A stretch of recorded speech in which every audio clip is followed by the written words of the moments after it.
caalatti kabajam yaa dubartii. Jedhanii fi faarsine qaba ragaa guutuu yoon isin sobe yoon isin mokse lubbuun koo aduutu. Abbaa gammachiis waliin Eertiraatti booji'amtullee eenyummaa ishee tursuuf duuba ishee hin laalle. Gannoo salphaan sanyii mootii Asteer Gannoo ragaa gooti. Hirkoo dhiiraa lafee ceekuu laphee baqsuus itti beeku.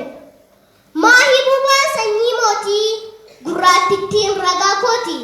Faranjicha siimboon dhooftee mootii Jarman jilbaan oofte.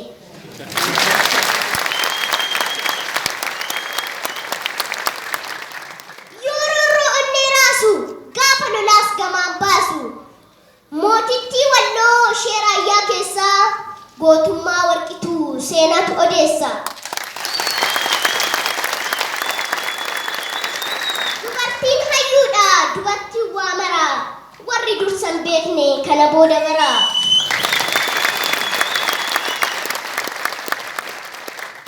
Erga kana jennee hundumaa dubbannee rakkoo haadha gootaa namuu hin hubanne. Osoo kana qabduu seenaa guddaaf qaalii dubartii hacuucuun gaarummaaf hoo maali? Dubartii fi dhiirri tokko dhiirarraa uumamte fooniif lafee isaarraa fuudhamtee tolfamte. Ilaa warri dhiiraa dhagahaa dubbii haqaa dubartii niitanii ofii yakkinaa maqaa jaaladhaa onneerraa. Jaaladhaa onneerraa kunuunfadhaa adaraa cinaacha keessan caalaa maaltu isin mararaa.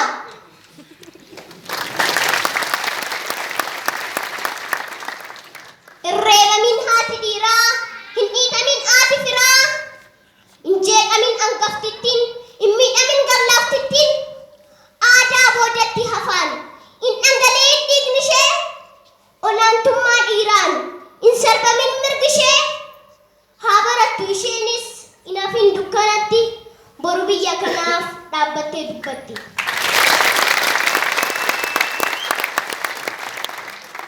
Dubartiin jaalalleedha kabajalaadhaa fi ba'aa ishee gargaaraa qooddadhaa baadhaa fi gaaf gammachuu gaafa gaddaa laf gammoojjii lafa baddaa waliin kolfaa waliin bo'aa waliin bahaa waliin mo'aa eeyyeen waliin sirbaa waliin kolfaa mandhee diinaa wajjin horfaa waliin dafqaa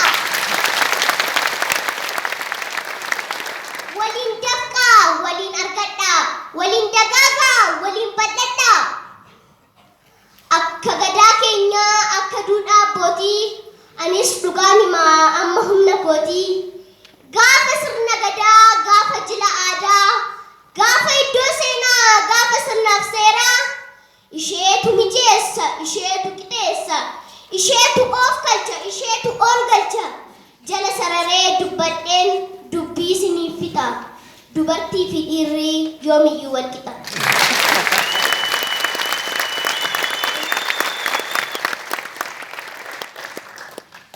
Tole maqaan koo Hawweetan Faxxanaa jedhama. Walaloo kana barreessee kan naaf kenne dargaggoo Kaaneenus Kaasaa baay'ee galateeffachuun barbaada. Waltajjii kanarratti carraa kana fayyadamuun anis kennaan qaba. Kennaa kanas kanan laadhuuf eebba kitaaba kudhaamaati har'aa. Barreessituu eebba kudhaamaa kan taate Feeneet Girmaa asitti affeereen anis gaafa guyyaa amajjii 30 bara 2012 galma bulchiinsa Laga Xaafoo Laga Daadhiitti eebba koo mata duree albama isaa nagaa jedhu eebbisiisiin ture. Isas anis CD koo nan kennaaf asumaan gara waltajjiitti naaf feera.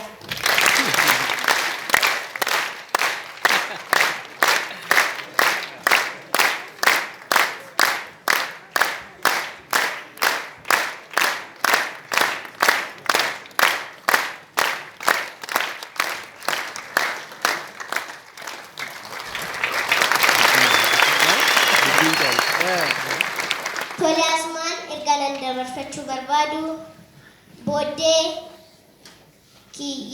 CD koo kanan eebbisiise narraa bituu dandeessu galatooma.